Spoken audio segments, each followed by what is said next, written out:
নমস্কার, আমি কলকাতা থেকে রিনিস ডে আউটের রিনি বলছি। কেমন আছেন আপনারা সবাই? আশা করি আমার সকল দর্শক বন্ধুরা ভালো আছেন। সকলের সুস্থতা কামনা করে একটা নতুন দিনের শুরু করেছি একটা নতুন ব্লগের সঙ্গে। আজকে রান্নাঘরে একটা নতুন রেসিপি শেয়ার করব আপনাদের সঙ্গে। আশা করছি আপনাদের তা ভালো লাগবে। এই যে সকালবেলায় আমি আর দিদি মিলে বেডশিটটা চেঞ্জ করে নিয়েছি, এবার সরাসরি চলে যাব কিচেনে। এই যে একটু বড় সাইজের কাতলা মাছ নিয়ে নিয়েছি বেশ কিছু, এগুলোতে শুধু নুন মাখিয়েছি, হলুদ দিইনি কারণ গ্রেভিটা সাদা হবে। আজকে আমার রান্না পোস্ত রুই বা রুই পোস্ত, যেটাই আপনারা বলুন না কেন, তবে রুই পোস্ত বললেই বোধহয় বেশি ভালো শুনতে দেখাবে। এতে কোনো রকম হলুদ ব্যবহার করছি না। মাছগুলো সর্ষের তেলে ভাজছি, তবে খুব কড়া ভাজবো না, হালকা এপিট ওপিট ভেজে তুলে নেব। আর আমার সাইড বাই সাইড রান্না হবে আজকে উচ্ছে ভাজা, সজনে ফুল ভাজা, তার জন্যই একটু আলু কেটে নিচ্ছি। আর পাশের কড়ায় আমার মাছগুলো ভাজা হচ্ছে। এই উচ্ছে ভাজাটাও আমি করে নিচ্ছি। উচ্ছেটা আমি একটু পেঁয়াজ আর একটু রসুন দিয়ে ভাজি, আমার বেশ ভালো লাগে এইভাবেই ভাজতে। আর এই যে এতক্ষণে আমার মাছ ভাজা হয়ে গেছে। আমি রেসিপির জন্য দুটো কাঁচা লঙ্কা তেলে ফোড়ন দিলাম, আর একটু কালো জিরে ফোড়ন দিলাম, আর একটু রসুন দিলাম, আর অল্প একটু পেঁয়াজ কুচি দিয়ে দিলাম। পেঁয়াজ কুচিটা একটু লাল করে ভাজতে হবে। এতক্ষণে আমার উচ্ছে ভাজা হয়ে গেছে। এবার সজনে ফুলের জন্য আমি আলুটা তেলের ওপর দিয়ে হালকা ভেজে নিয়ে সজনে ফুলটা দিয়ে দিচ্ছি। আর কিছুই না, নুন হলুদ দিয়ে ঢাকা চাপা দিয়ে এটাকে ভাজতে দিতে হবে। আর এতক্ষণে এই দিকে আমার পেঁয়াজটা লাল করে ভাজা হয়ে গেছে। আমি জাস্ট একটা টমেটো দিয়েছি আর একটু আদা দিয়ে দিচ্ছি। আদাটাকে গন্ধটা কাটানো অবধি ভালো করে ফ্রাই করতে হবে, না হলে কাঁচা আদার গন্ধ থেকে যাবে। আর টমেটোটা একটু গালিয়ে নিচ্ছি যাতে রেসিপির ঘনত্বটা একটু বাড়ে, না হলে ভালো লাগবে না। তো এই রেসিপির প্রধান উপকরণ হচ্ছে পোস্ত। পোস্তর পরিমাণটা এখানে একটু বেশি দিতে হবে, না হলে গ্রেভি হবে না আর টেস্টও বাড়বে না। আমি একটা গ্রাইন্ডারে পোস্ত আর কাঁচা লঙ্কা ঝালের জন্য পেস্ট করে রেখেছি। এখানে গুঁড়ো লঙ্কা বা শুকনো লঙ্কার প্রয়োগ করলে একেবারেই ভালো লাগবে না সেটা খেতে। এই রেসিপির জন্য কাঁচা লঙ্কারই ব্যবহার করতে হবে। তো এখানে পোস্তর পরিমাণটা একটু বেশি দিতে হবে, তো আমিও তাই করেছি। তবে আপনারা একটু কম বেশি করতেই পারেন, তাতে কোনো সমস্যা হবে বলে আমার মনে হয় না।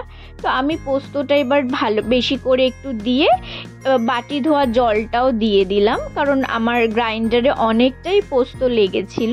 তো এবার এটাকে ভালো করে কিন্তু কষাতে হবে তেল রিলিজ হওয়া পর্যন্ত।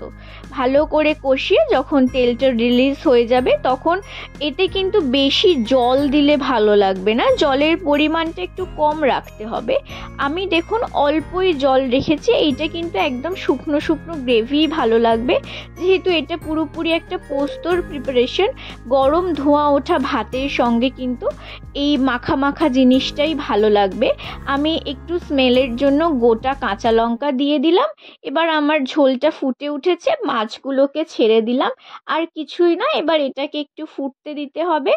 আর অবশেষে যেটা করতে হবে, যেহেতু এটা রুই পোস্ত, ওপর একটুখানি কাঁচা সর্ষের তেল দিতেই হবে। এই ওপর থেকে কাঁচা সর্ষের তেল না দিলে যে কোনো পোস্তর প্রিপারেশনের কিন্তু স্বাদ খোলতাই একদমই হবে না। এবার এইটা হচ্ছে আমার রুই পোস্তর ফাইনাল লুক। এইদিকে আমার গোপুর কিন্তু স্নান সারা একদম কমপ্লিট।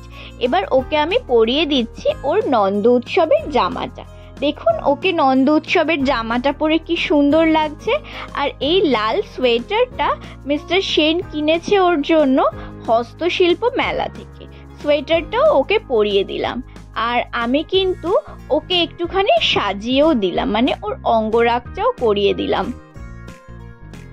আমি ক্যামেরাটা না ঠিক করে ধরতে পারিনি, তাই মানে গাঢ় হয়ে গেছে, পুরোপুরিভাবে ওর শৃঙ্গারটাকে শেয়ার করতে পারলাম না। আর এই ছোট্ট কিউট টুপিটা ওর সোয়েটারের সাথেই ছিল।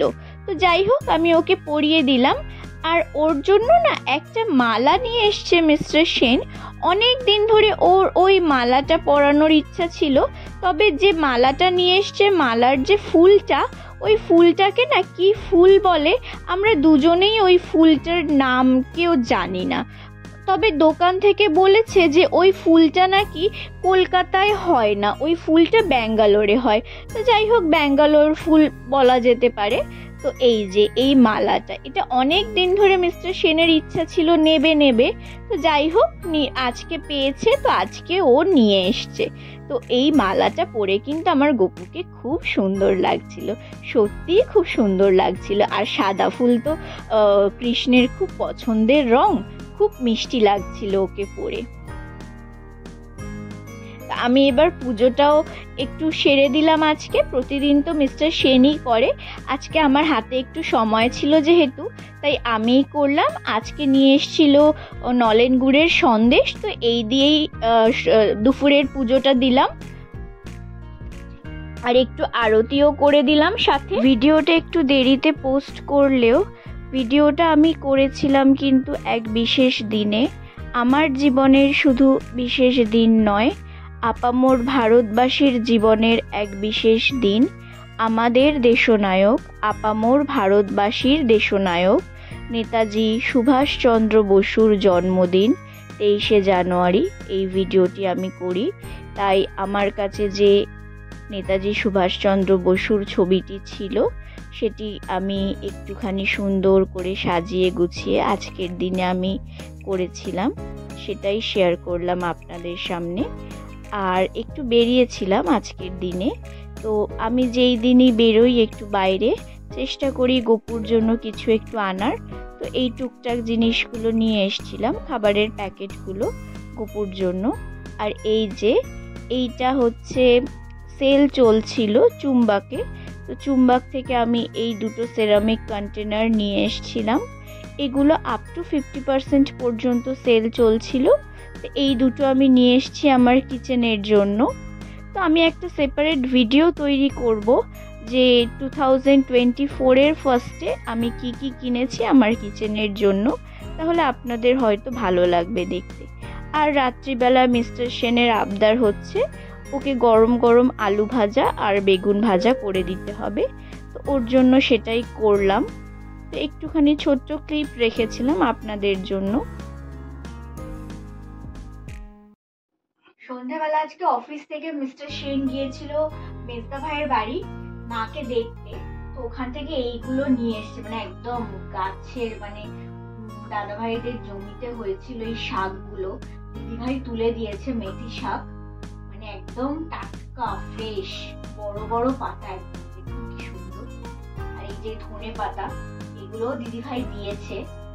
ধনে পাতাগুলো চালের গুঁড়ি একটুখানি এক্সট্রা আছে, ওইটা দিয়ে একদম মুচমুচে বড়া করবো। আর এইগুলো দেখি কি করি, এইগুলো ভাবছি একটু মেথির পরোটা। আর এই যে এইগুলো বিকেলে দিয়েছিলাম গপুকে খেতে, হয়ে গেছে, তুলে রাখবো। আর আমার কিচেনও পুরো ক্লিন করা হয়ে গেছে। তো এবার এইগুলো তুলে জাস্ট শুয়ে পড়বো, না শুয়ে পড়বো না, ভিডিও এডিট আছে, এডিট ফেডিট করে তারপর আজকের মতো কাজ শেষ বলেও শেষ হয় না জানেন তো, বিশেষ করে হোম মেকারদের। তো এই গোটা মশলাগুলো নিয়ে এসেছিলাম, তো এইগুলো ভাবলাম যে পড়ে থাকবে কেন, পড়ে থাকলে সেই তো পরের দিন আবার আমাকেই তুলতে হবে, তো ভাবলাম একেবারে তুলেই দিই। এই জেকে কোম্পানির যে গোটা মশলাগুলো হয় না, বিশেষ করে শুকনো লঙ্কা আর তেজপাতা, এগুলো ভীষণ মানে ফ্রেশ হয় আর কি। আর লোকালগুলো নিলে শুকনো লঙ্কায় কিরকম একটা ফাঙ্গাস ধরে থাকে, একদম ভালো লাগে না। তো আপনারা এই জেকের শুকনো লঙ্কাটা ইউজ করে দেখতে পারেন, এটা কিন্তু সত্যিই খুব ভালো হয়। তো যাই হোক, এবার এই যে গোটা প্যাকেটের বিস্কিট নামকিন যেগুলো গপুকে দিই, তো রোজেরটা তো খাওয়া একদমই হয় না, তো এক্সট্রাগুলো আমি এই বড় বড় কন্টেনারে সমস্ত তুলে রেখে দিই। তো আজকে আমি তাই করলাম, তো এক্সট্রা যেগুলো তুলে রাখলাম। আর এই দিদি যেগুলো সকালবেলায় কেচে দিয়ে যায়, মানে এবার শুকিয়ে যাওয়ার পর সেগুলো আমি চেষ্টা করি প্রতিদিনেরটা প্রতিদিন গুছিয়ে রাখার। অবশ্য সব সময় হয়ে ওঠে না, কিছুটা আবার জমেও যায় মাঝে মাঝে। তো যাই হোক, আজকে অনেকটা হয়েছিল, জমে গিয়েছিল, তো গুছিয়ে নিলাম। তো আমার যতদূর পর্যন্ত সেলফে হাত যায়, আমার যা হাইট, আমার তো ওপরগুলোতে একদমই হাত যায় না। তারপরে যেগুলোতে হাত যায় না মিস্টার সেনকে বলি যে একটুখানি তুলে দাও। ওই তো এইভাবে সবে মিলে করি কাজ, হারি জিতি নাহি লাজ, এইভাবেই চলে আমাদের টোনাটুনির সংসার। তো আজকের ব্লগটা এখানেই শেষ করছি বন্ধুরা। যদি আপনাদের ভালো লেগে থাকে আজকের ভিডিওটা, তাহলে একটা লাইক করে দেবেন, বন্ধু বান্ধবদের সঙ্গে শেয়ার করে দেবেন, আর অবশ্যই আমার চ্যানেলটা সাবস্ক্রাইব করে দেবেন। আর যারা আমার প্রোফাইল থেকে ভিডিও দেখছেন তারা প্রোফাইলটা ফলো দিয়ে রাখবেন আমার প্রত্যেকটা ভিডিওর নোটিফিকেশন পাওয়ার জন্য। আগামীতে ফিরে আসবো আবার নতুন কোনো ব্লগের সঙ্গে। আপনারা এতক্ষণ দেখছিলেন রিনিস ডে আউট, ফলো করবেন রিনিস ডে আউট। নমস্কার, শুভরাত্রি, ভালো থাকবেন সকলে।